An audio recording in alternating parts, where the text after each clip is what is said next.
Salut à tous, c'est Hugo Mouton. On se retrouve aujourd'hui pour une nouvelle vidéo, la vidéo que je vous avais promis sur le débrief de la saison 2020. Alors cette vidéo arrive assez tard quand même, parce qu'on est quand même le week-end de la reprise de la saison 2021. Alors je vais vous donner le petit programme, je vais faire d'abord le débrief du Grand Prix de Bahreïn qui arrive. Les qualifications se sont passées tout à l'heure, je vous en parlerai dans la vidéo. Et après cette course, je vous ferai mes pronostics, comme les pronostics que j'ai fait il y a un an pour la saison 2020, dont je vais reparler dans cette vidéo, car aujourd'hui, nous allons parler de ce débrief de pronostics et de ce débrief de saison, de cette saison 2020, qui aura été atypique, mouvementé, et qui nous aura fait beaucoup, qui nous aura fait très plaisir. Et bien c'est parti. Alors j'ai une petite idée de concept, c'est ce que je vais faire. Je vais d'abord vous représenter les pronostics que j'avais fait sur les écuries et sur les pilotes, le classement que j'avais fait. Et ensuite on ira point par point sur chaque chose. Donc la vidéo risque de durer un peu longtemps. Mes vidéos tournent un peu dans les 15-20 minutes habituellement. Là ça pourrait taper la trentaine de minutes. Je sais pas si ça va trop vous plaire. J'avais expérimenté. Et au pire vous me direz dans les commentaires pour la fin de saison prochaine ce que je ferai. Si ça vous plaît pas les longues vidéos, je ferai 2 vidéos de 15 minutes ou des choses comme ça. De toute façon ce sera à vous de décider. Je préfère vous contenter vous, parce que les vidéos je les fais surtout pour vous, parce que moi, ça m'amuse de parler de F1 en ASMR en plus. Et ben voilà. Alors le classement que j'avais donné, on va commencer par le classement pilote. C'était Hamilton premier, Verstappen deuxième, Bottas troisième, Leclerc quatrième, Albon cinquième. J'étais parti chercher loin lui. Vettel sixième, la même chose, Norris septième, Ricciardo huitième, Sainz neuvième, Perez dixième, Ocon onzième, Stroll douzième, 13e Gasly, 14e Raikkonen, Giovinazzi 15e, Magnussen 16e, Kvyat 17e, Grosjean 18e, Russell 19e et Latifi 20e. Dans les faits, ce qu'il s'est passé, c'est Hamilton premier avec 11 victoires et 347 points. À ce niveau-là, il n'y avait pas beaucoup de choses qui pouvaient me laisser penser que ça allait pas être comme ça. Après, mon pari Verstappen, c'était un pari de l'envie. Je savais pas pertinemment, parce que Verstappen a d'ailleurs été très proche pendant toute la saison, mais j'avais la conviction que ce serait Bottas deuxième, mais j'ai préféré mettre Verstappen parce que pour moi elle le méritait un peu plus et que je m'attendais pas à une saison folle de la part de Bottas. J'ai eu raison d'un certain côté, mais d'un autre j'ai eu tort, parce que Verstappen a eu beaucoup de problèmes mécaniques, beaucoup d'ennuis mécaniques, sans ces ennuis mécaniques, et sans les deux abandons qu'il fait, un à Sakir et un au Mugello, il a sûrement cette deuxième place au championnat. Bon, pas dommage, mais en tout cas ça va, j'étais plutôt proche au niveau du top 3. Ensuite, le quatrième pilote, j'avais mis Charles Leclerc. Alors, quand j'avais fait mes pronostics, c'était après le Grand Prix d'Autriche. Donc pour moi, je pensais encore que la Ferrari pouvait faire des choses. Il s'est avéré que non. Et c'est Perez avec une victoire cette saison, qui est quatrième avec 125 points. Perez que j'avais placé 10ème, donc je pensais pas du tout que les Racing Point pouvaient faire aussi bien. Je me suis trompé, ça arrive. Ricciardo finit 5ème, moi j'avais mis Albon 5ème. Pareil, après le Grand Prix d'Autriche, je m'étais dit, c'est bon, ils vont l'avoir, ils vont le gagner. Parce que si Albon n'était pas percuté par Hamilton, il gagnait ce Grand Prix d'Autriche. Et voilà. Encore une fois, je me suis trompé, Albon a fini comme 7ème en réalité. Sainz 6ème, Sainz je l'avais placé 9ème sur la grille, je pensais pas qu'il ferait une très bonne saison. Au final si. D'ailleurs vous remarquez que si on enlève Leclerc, Vettel et Albon, mes pronostics sont plutôt bons. Si je prépare pas les 3 cataclysmes là, mes pronostics sont plutôt réalistes.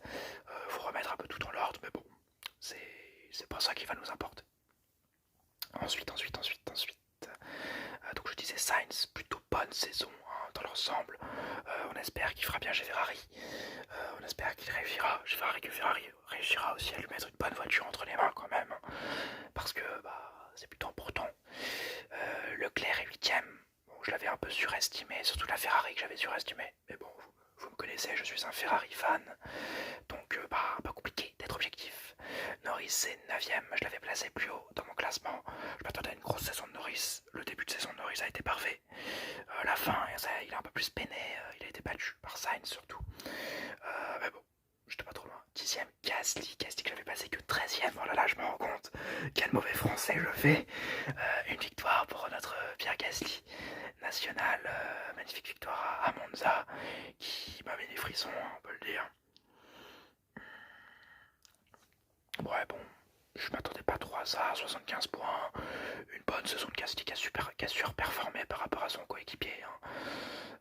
Mais bon. Stroll 11e dans la réalité, que j'avais mis 12e, et Ocon 12e que j'avais mis 11e dans mon classement. Bon, on inverse juste les rôles et c'est pas trop mal. Hein. Vettel est 13e, tandis que moi je l'avais placé, comme je vous l'ai dit, 6e. Ouais, bon, j'avais vraiment pas prévu le cataclysme Vettel. Hein. Et ensuite, Kvyat 14e avec 32 points, que j'avais placé 17e. Je m'attendais pas à une aussi bonne saison de Kvyat, vraiment. Je m'attendais à une sous-performance totale, à un remplacement totalement mérité en fin de saison. Au final, il est remplacé, ce qui est très dommage. D'ailleurs, je n'en ai pas parlé dans le dernier Grand Prix. On va parler maintenant. Kvyat, pour moi, c'est pas l'avenir. Hein. Il a plus grand chose à faire chez AlphaTauri. Mais, quand même, je trouve que c'est plutôt injuste. Tsunoda va le remplacer. Tsunoda est très très bon. Tsunoda est très précoce. J'en parlerai dans la prochaine vidéo. Mais Tsunoda ne devrait pas être. Enfin, pour moi, Kvyat, il aurait mérité mieux. Il aurait vraiment mérité mieux. Il a été un peu broyé par ce giron Red Bull dont on parle souvent, comme Albon, hein, qui est remplacé, mais ça on en parlera un peu plus tard dans la vidéo. Ensuite 15e, Hülkenberg. Je ne l'ai pas placé dans mon classement, hein, bien évidemment, parce que je ne savais pas que nos pilotes Racing Point attraperaient le Covid avec tant de rapidité. Raikkonen et Giovinazzi sont 16e ex aequo. Je les avais placés 14e et 15e. Bon, ouais, en soi j'avais raison, parce que si Hülkenberg n'est pas là, ils sont 15e, enfin ils sont 14e ex aequo, donc je n'ai pas trop tort non plus sur ça. Russell finit 18e avec sa course Mercedes qu'il aurait dû gagner. Et moi je l'avais mis 19e, je pensais pas qu'il ferait de points, tout comme son coéquipier Latifi qui n'a pas fait de points, j'avais raison sur ça. Russell sans son passage Mercedes n'aurait pas eu de points. J'avais placé Grosjean et Magnussen respectivement 18e et 16e. J'ai eu tort, c'était l'inverse, donc c'est Magnussen qui finit 20e et Grosjean qui finit 19e. Dommage, vraiment dommage. Et oui, dommage pour cette fin de carrière pour les deux pilotes As, cette fin de carrière en F1. On sait que maintenant Grosjean est en IndyCar, que Magnussen est en LMP car si je ne dis pas de bêtises, et on leur souhaite un très bon parcours. Mais sur ça j'avais pas trop tort, et pareil pour le classement des équipes à la fin, j'avais prévu les trois dernières, Alfa Romeo, Haas et Williams, je les avais mis dans les dernières places, j'ai eu raison, plutôt content de moi. Ensuite on va parler du haut de tableau chez les équipes, le midfield que j'ai pas du tout bien calibré, à part AlphaTauri que j'ai mis 7ème. Oui, non, 8ème, qu'est-ce que je raconte, je les ai mis. Attendez, je sais plus compter. Oui, 7ème. Ah, mon dieu, que se passe-t-il? Oui, donc je les avais bien mis 7ème, j'avais raison. Je les ai mis 7ème surtout sur la sous-performance de Kvyat et sur à mon avis, ce que j'avais supposé être une mauvaise voiture. Au final, c'est surtout Gasly qui a surperformé, donc j'avais pas trop tort non plus. 6ème, j'avais mis Racing Point. Je m'attendais pas du tout à que Racing Point fasse une bonne saison. Bon, Ferrari prend plutôt cette 6ème place à mon grand malheur. Renault 5ème, et c'est là qu'on va appuyer un peu nos propos. Hein, parce que Renault, je les attendais 5ème, mais vraiment à la lutte intense avec Ferrari et McLaren. Au final, j'avais l'impression que c'était loin. Cette saison, ils étaient loin. Ils n'étaient pas franchement très très bons. On en parlera plus tard aussi, hein, d'ailleurs. Mais j'ai été très déçu par Ocon. McLaren que j'avais placé 4ème est au final 3ème. Ferrari que j'avais placé 3ème est au final, comme j'ai dit un peu plus tôt, 6ème. Et Racing Point que j'avais placé, voilà, comme je vous l'ai dit tout à l'heure, hein, que j'avais placé 6ème, ils sont 4ème. Donc voilà, c'est les Ferrari qui changent un peu tout le classement. Sur les deux premiers, j'avais raison. En même temps, je m'attendais à une bonne saison d'Albon, mais pas à la grosse saison d'Albon. Hein. Je m'attendais à des bons trucs. Finalement, on n'en a pas eu. Hein, parce que la victoire à Émilie-Romagne, c'était pas franchement génial. Et bon, voilà. J'avais raison sur le classement Mercedes et Red Bull, dans ce sens. Alors, comme vous avez pu le remarquer, beaucoup de mes pronostics, déjà ils ont été en désordre, je suis désolé, j'ai pas été trop organisé, mais ils ont été ratés. J'avais pas pu anticiper la dégringolade de Ferrari, mais cette saison aura tout de même été dans l'ensemble très compliquée prédire, qui aurait pu prédire une victoire de Gasly déjà, une victoire de Perez encore plus. Bon, peut-être, ouais, c'est vrai, en début de saison, on se disait que les Mercedes Rose pouvaient faire quelque chose. Mais bon, voilà, j'ai bien aimé faire cet exercice de pronostic. Vous le retrouverez dans la prochaine vidéo sur les pronostics 2021. Et j'espère que ça vous plaira. Maintenant, on va passer aux petits enseignements les enseignements totaux un peu, tous les enseignements qu'on peut tirer de cette saison. Déjà, cette saison nous a fait découvrir deux nouveaux vainqueurs, Perez et Gasly.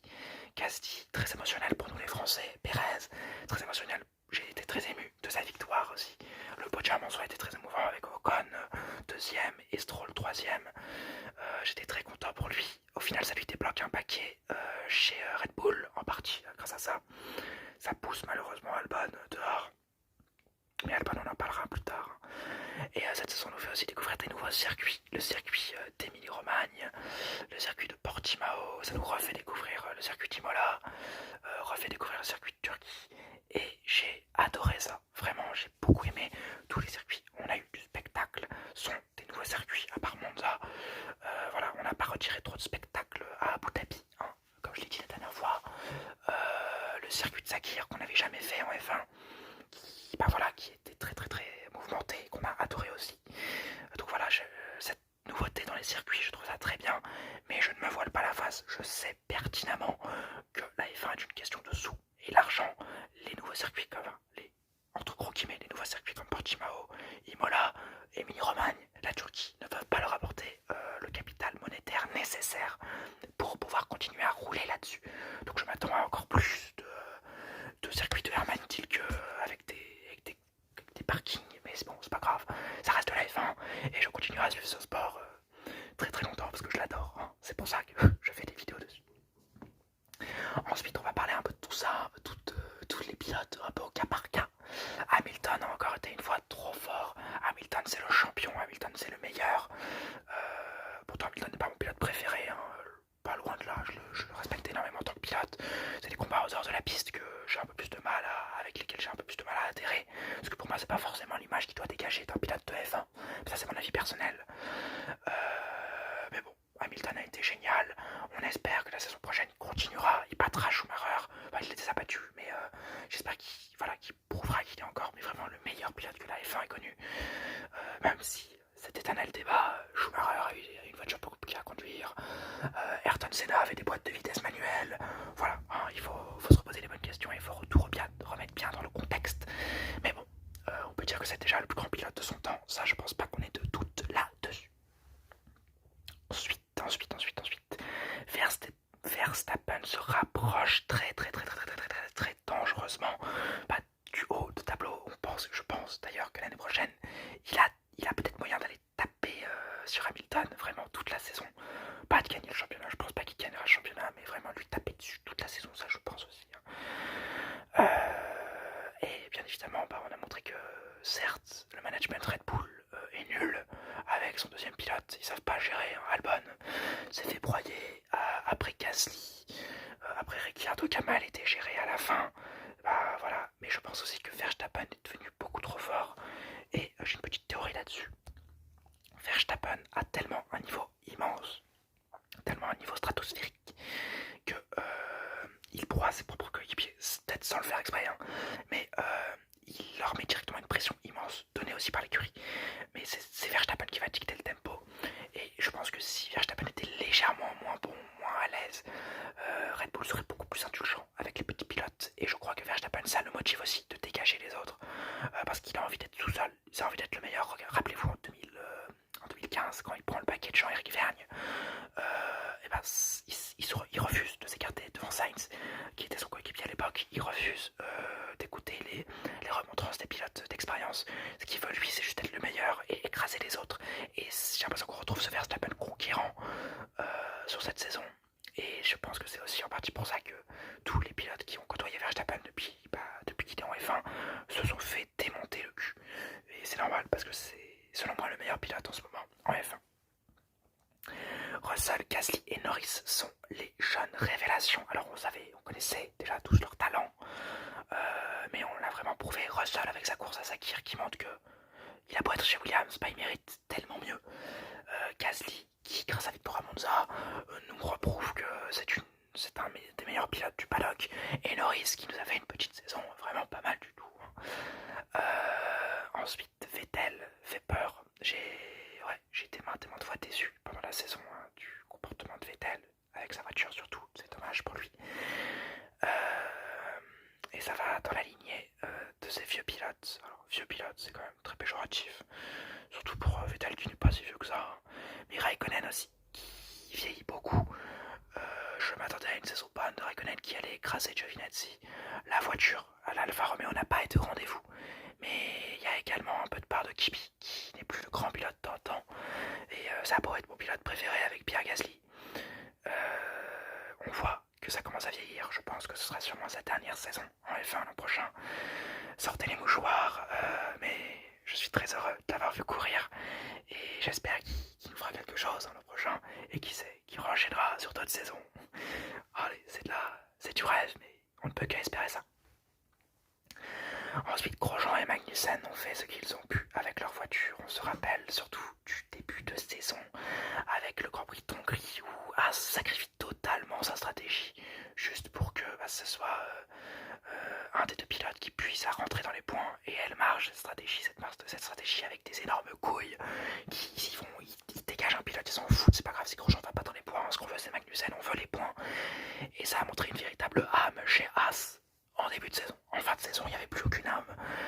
Et le très grave accident de Grosjean n'a pas arrangé les choses. C'est très dommage.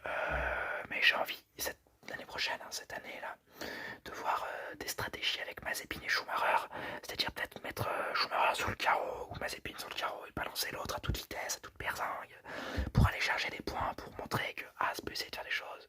On en parlera dans la prochaine vidéo. Mais c'est sûr.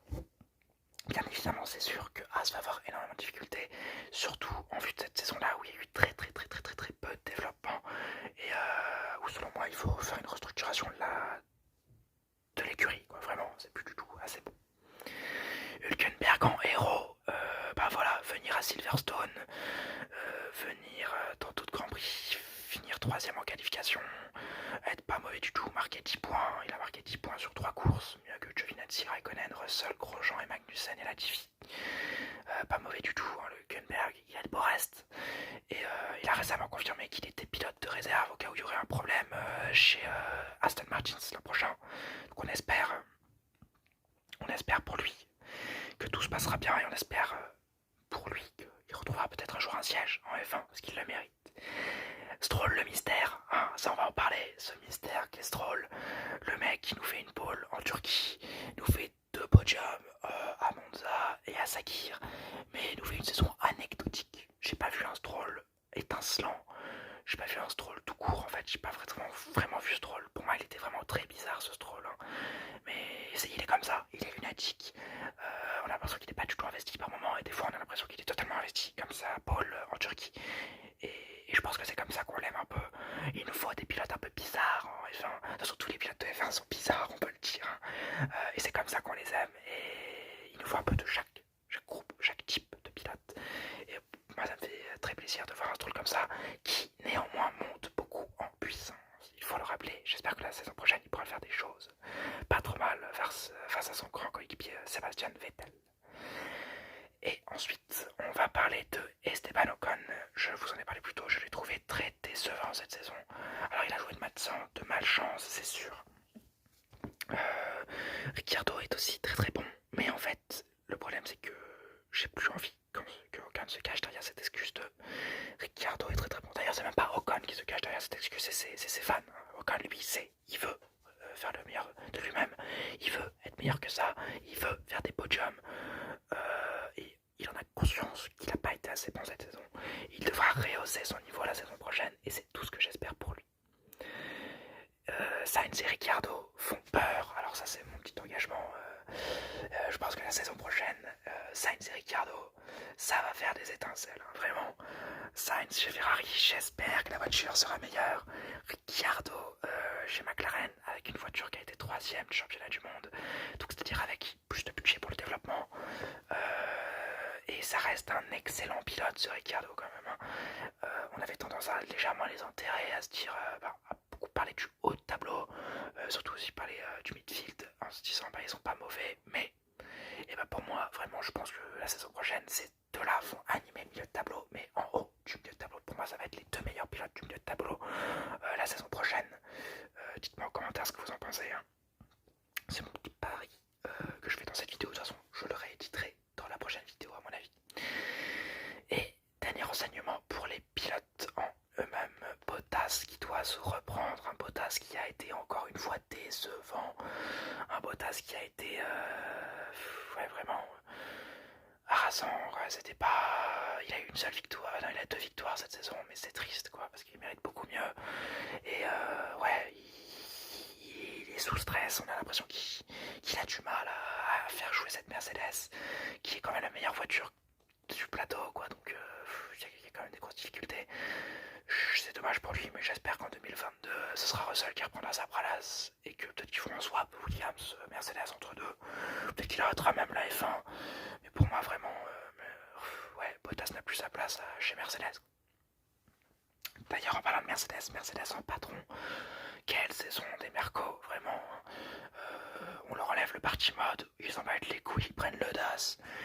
Leur meilleur pilote est atteint du Covid, ils s'en battent les couilles, ils prennent un jeune et ils continuent à faire des super choses. Ils doivent avoir une équipe tellement, mais tellement forte pour lui apprendre en même pas 2 jours à Russell comment gérer la Mercedes. Vraiment, Mercedes, meilleure équipe de ces 10 dernières années, hein, vraiment, faut le dire. Red Bull monte en puissance, et oui, Red Bull, on les voit s'approcher, ils vont titiller les Mercedes l'an prochain, c'est sûr et certain. Peut-être plus avec l'arrivée de Perez qui permettra de faire des doubles stratégies.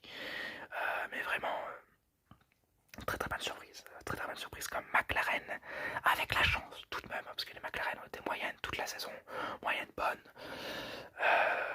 On s'attendait peut-être pas à qu'ils finissent 3ème, je ne m'y attendais pas à qu'ils finissent 3ème, mais cette 3ème place elle est surtout atteinte par le talent des pilotes hein, qui est indéniable, et aussi par les 15 points de pénalité pour Racing Point, qui a fait une saison semée d'embûches. Hein, vraiment, le début de saison a été totalement foiré pour Racing Point, ce qui est très dommage, parce qu'il n'aurait pas mérité de foirer autant à début de saison, et que s'il n'avait pas foiré, ils auraient fini 3ème. Mais à l'image de leur pilote qui reste, Lance Stroll, cette équipe est bizarre, hein, elle est atypique, et je pense que la saison prochaine, ça va pas passer. Mais bon, on en parlera plus tard. Renault, paradoxal également. Voilà, un Ocon en deçà, un Ricciardo très bon, mais un Ricciardo qui annonce dès le début de la saison qui part. Ça crée peut-être un déséquilibre dans l'équipe. Aujourd'hui, on a appris que Cyril Abiteboul ne prolongeait pas, donc il partait. Nouveau team directeur pour la saison prochaine, ça va être très compliqué. Renault qui voulait maintenir sur le long terme, continue à faire des petits trucs à court terme. On espère qu'Alonso réussira à driver tout ça l'an prochain. Mais bon, cette saison de Renault, ça a été bizarre. Vraiment, je les attendais mieux, surtout avec la méforme de Ferrari. Je m'attendais à peut-être qu'ils finissent 4ème, même 3ème, bien évidemment. J'aurais préféré 4ème à mon avis. J'aurais plus parié sur le 4ème et donc pas de Racing Point ou McLaren. Mais bon, ils n'ont pas fait ça. Ils ont été en deçà, entre autres à cause de Ocon. Donc légèrement dommage. On va parler de la chose la plus dommage de la saison. Ferrari, entre un Vettel totalement perdu et un Leclerc qui se bat contre sa monoplace, qu'on a entendu en Belgique pester avec un putain de sa race, qui venait des tripes. Hein, il venait vraiment des tripes, le putain de sa race de Leclerc. C'est triste pour la Scuderia qui a totalement foiré son moteur, parce que la FIA leur a imposé ce genre de choses. Et en même temps, est-ce qu'on peut vraiment leur en vouloir? Ils ont été très très bons toute la saison dernière. Cette saison, ça va beaucoup moins bien parce qu'ils doivent refaire un moteur, ils doivent refaire des choses. On leur impose des choses qui ne sont pas imposées aux autres équipes. C'est très dommage, mais je suis un Ferrari fan, donc je peux pas être objectif sur ça, je suis désolé. AlphaTauri, peut-être mieux l'an prochain. Quelle saison déjà d'AlphaTauri qui a bien sûr performé avec Gasly et qui a fait des bonnes choses avec Kvyat. Et oui, on peut que leur espérer une meilleure chose. Si Tsunoda est aussi fort qu'on nous le promet, ils pourront que faire mieux parce que Gasly est imbattable hein, chez AlphaTauri. Et tout comme Alfa Romeo, que j'espère faire un step up la saison prochaine parce que là ça a été un step down, mais de l'enfer. J'ai l'impression que AlphaTauri déjà profite de ce step down de Alfa Romeo pour garder bien sa place de 7ème et la consolider. Mais vraiment Alfa Romeo, le step down qu'ils nous ont fait, vraiment, déjà le moteur Ferrari nul à chier, mais l'aéro moins bonne, les deux pilotes un peu en deçà, à part Giovinazzi qui fait des petits step-up quand même, hein, je trouve ça très bien et j'aime bien le fait qu'il soit prolongé pour la saison prochaine. Ça montre que s'il réussit encore la saison prochaine, bah, ça voudra dire qu'il a une place importante chez Alfa Romeo. S'il rate, bah, on lui aura laissé 3 saisons, il y aura plus d'excuses quoi finalement. Mais ouais, vraiment, Alfa Romeo a un step down immense et j'espère que la saison prochaine ça ira mieux. Ça passera bien évidemment par un meilleur moteur Ferrari, ça c'est sûr et certain, et peut-être une petite refonte aérodynamique et bien évidemment un step-up des pilotes aussi. Il faut que Raikkonen se bouge un peu les petites fesses, et il faut que Giovinazzi nous montre son talent, mais je suis confiant pour Giovinazzi pour la saison prochaine. Et ensuite nous allons parler des 2 lanternes rouges pour finir cette vidéo catastrophique. Les As, très mauvaises, à part ce coup d'éclat en Hongrie où ils veulent juste aller chercher des points et montrer leurs couilles. Ça a été très mauvais, hein. Et même quand Fittipaldi vient remplacer un Grosjean parti pour blessure, c'est très mauvais aussi. Pas grand chose à dire, un développement raté, voire inexistant. Tout le contraire de Williams qui remonte peu à peu. On a dit au revoir à Frank Williams, à Claire Williams. C'est très dommage de les voir partir, mais le fonds d'investissement a l'air sérieux, hein, vraiment. Et on a encore l'impression qu'ils ont fait un pas en avant. Ils s'approchent des As, ils s'approchent des Alfa Romeo qui ont elles reculé. Mais j'espère encore la saison prochaine un step-up. Un Latifi pas franchement très bon, hein. Voilà, on peut le dire. Il continue son apprentissage, c'est le rookie of the year. En même temps, c'était le seul rookie. Et un Russell qui a été étincelant des Q2, Q3 avec une Mercedes. Vraiment un Russell, bravo à lui pour cette saison. Il a montré ses tripes. Et voilà, ça aura été une saison magnifique, géniale, qui nous aura fait mal à certains moments, qui nous aura fait certains plaisirs, qui nous aura fait plaisir à certains autres. Mouvementée comme saison, prévisible par moments, imprévisible par d'autres. J'espère que cette vidéo désordonnée au possible vous aura plu. Et n'oubliez pas, Forza Ferrari!